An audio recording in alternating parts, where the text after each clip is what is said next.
देहं पानमपि यानपि चलां बुद्धिं च शून्यं विदुः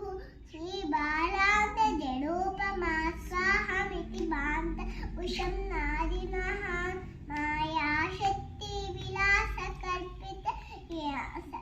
यामोवसम्मानिनि तस्यै श्री गुरुमूर्तये नमः इदं श्रीदर्शनामूर्तये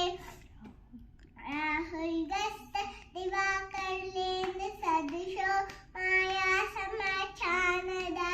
सम्मत्तकडनोपसम्मडनतो यो भुष्टपुमं जागस्वत्ममिति बबोध समये पेद्दापि पिन्तते तस्यै श्री गुरुमूर्तये नमः इदं श्रीदर्शनमूर्तये ब्याल्याधिष्पति जगदाधीश तदा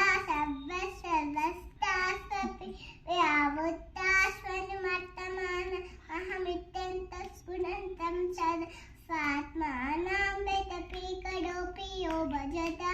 मुद्दया तस्यै श्री गुरुमूर्तये नमः इदं श्रीदर्शनामूर्तये विषमं पश्यति काडकाडतया स्वामी सम्पन्नतः शिष्याकारं दैवपितृपुत्रदान अभेदतः रत्मै जागदादिषु एष पुरुषो माया समाचानद तस्यै श्री गुरुमूर्तये नमः इदं श्रीदर्शनामूर्तये भूरम्भांसड ननोलिनो बड महन्नातो हिमाश्रुपुम निता जागस्वत्ममिति बभोध समये अतापि विद्यते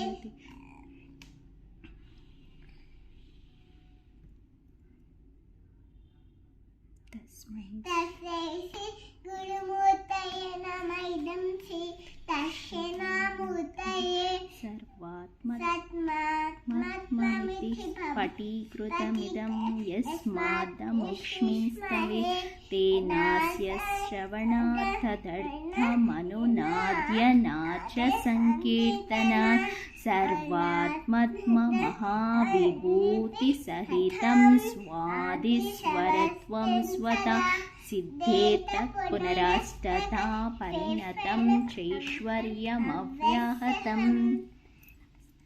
అందరికీ నమస్కారం।